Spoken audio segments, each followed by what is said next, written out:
I'm inside and I saw Poltergeist. It is directed by Tobe Hooper, written by Steven Spielberg, and if you haven't seen this movie, I will spoil it for you.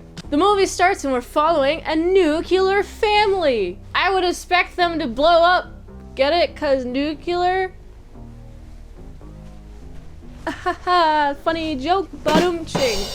There's Steve, there's Diane, there's Dana. How do you pronounce her name? Dana. I'm just gonna call her Dana the entire time. Also, there's Robbie and there's Carol Ann.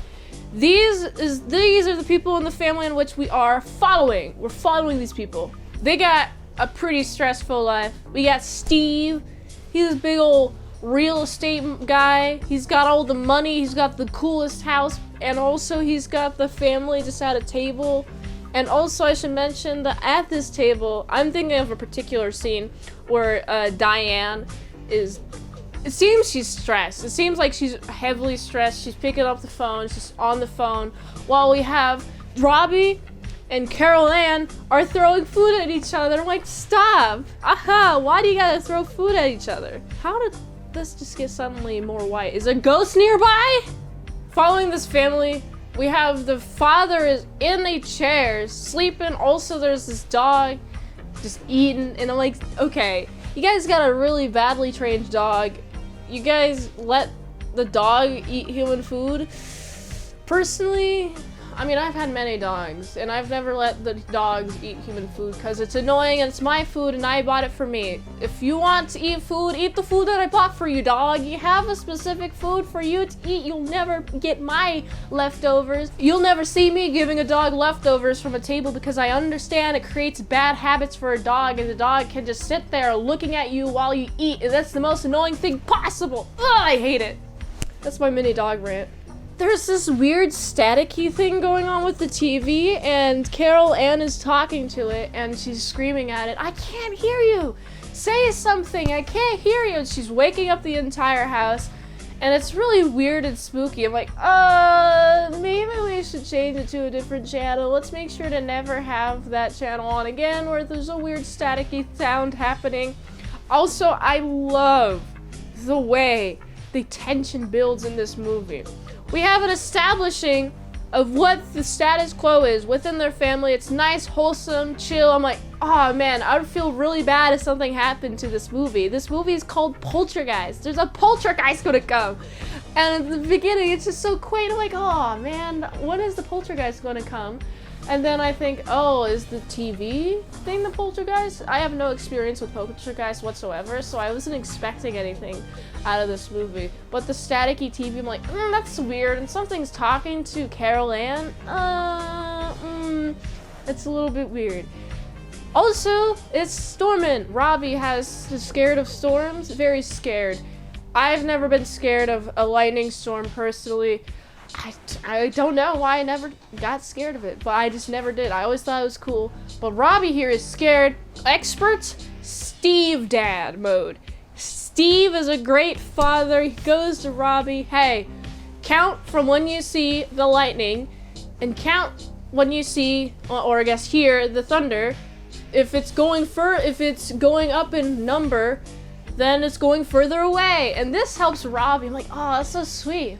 I've heard this advice before, although I heard that every second is a mile. I don't know where I heard that from. But Carol Ann, she sees the TV yet again. They're still scared of this storm, so they're sleeping in mother and father's bed. And unfortunately, Carol Ann be like, oh, I gotta go touch that TV, and so she go touch that TV, and then a weird ghost, I guess? Poltergeist? Oh, what's the difference? I do like how this movie does explain the difference between a poltergeist and a ghost. The poltergeist is very individualist, follows one person, versus a ghost doesn't just follow one person, it follows a specific location. So we got a poltergeist after Carol Ann, and then Carol Ann gets sucked in, and then all the weird wind thing, like, there's just a bunch of air just going on within the freaking room. And Robbie almost got, but Carol Ann totally for sure got. I'm like, no! Oh no, the family family's looking for Carol Ann, and also I like the look on Robbie's face. It seems like he's regretting making her sad at the dinner table the other day, distracting her from eating, making her angry, just be like, haha, you suck, I'm gonna throw food at you. Just like throwing food at her.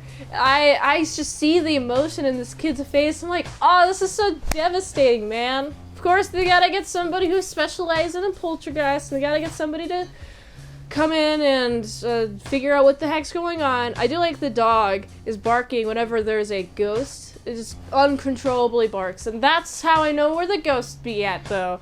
And also, I like this lady. She looks ugly. Not gonna lie, she's not the prettiest face in the world, but she's serving the purpose in what she has to. She's got to get rid of this freaking poltergeist, and so she does a couple rituals. I'm like, how is this gonna work? I do like there's a little bit of communication between Carol Ann and the mother. The mother would be like, oh, don't go towards the light, don't go towards the light, don't go, no. And Carol Ann's like, oh, I'm scared, oh, I'm scared, oh no, I'm scared. The person helping them get rid of the poltergeist be like, hey, she has to lead them to the light. And Diane, hesitant at first, instructs her to be going towards the light. Go, run towards the light, but you told me not to go towards the light. Go towards the light, go towards the light. Trust mommy, please, do it, please. Trust me. And then she does, and then, okay, I'm intrigued as to whether all the poltergeist is gone. Hey, now's the chance. Go run away from the light as fast as possible. Don't even look back. And it's like, does this work? No.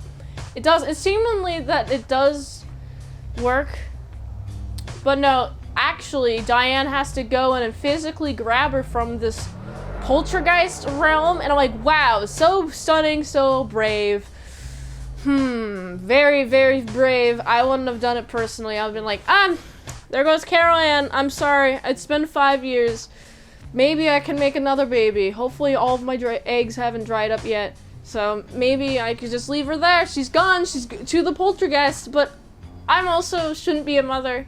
Diane is the perfect mother. Of course she cares about her daughter, and so is willing to risk her life to get Carol Ann. And she does get Carol Ann, and it seems like everything's all handy dandy, but then the freaking house starts shaking up again. I'm like, how is this happening still? She's here. So they just decided to go to a hotel, and then they start watching TV, and I'm like, will this ever end? I do like the ending is very ambiguous. It leaves room for some sequels.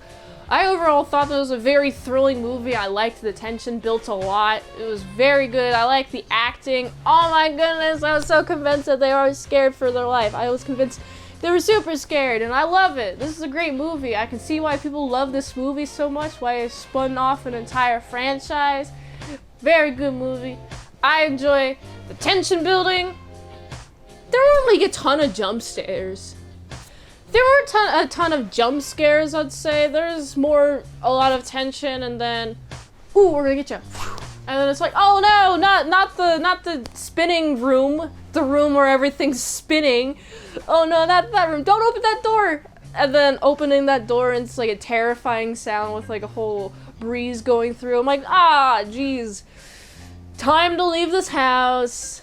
But poltergeists are going after people, so I'm thinking maybe the poltergeist is going to go after Carol Ann the entire time. You know, I think it was kind of difficult to understand who the protagonist of this movie is. I mean, I guess you could say the entire family is the protagonist, but which character do you think is the protagonist of this movie? Let me know in the comments below. I really enjoyed this movie. The pacing was great. It felt cozy. The pacing was cozy, and so when the poltergeist started happening, I was like, oh no, the cozy's broken. Oh, I'm terrified. I'm feeling tense. I feel their pain. I feel it. So I gotta give this movie like a solid 7.5 out of 10. If you like this review, watch another one. The algorithm really likes that. If you want to fast track a movie review, you can do that for $20 Redinos at patreon.com/ASEPresents. And if you'd like to help support the daily grind of all them daily movie reviews, go to this link tree, find the way you can help support the daily grind of all them daily movie reviews, so you can go here. And until next time, in Salad Saw, I'll see you later, my salad croutons and bacon bits. Oh, there's a poltergeist after me.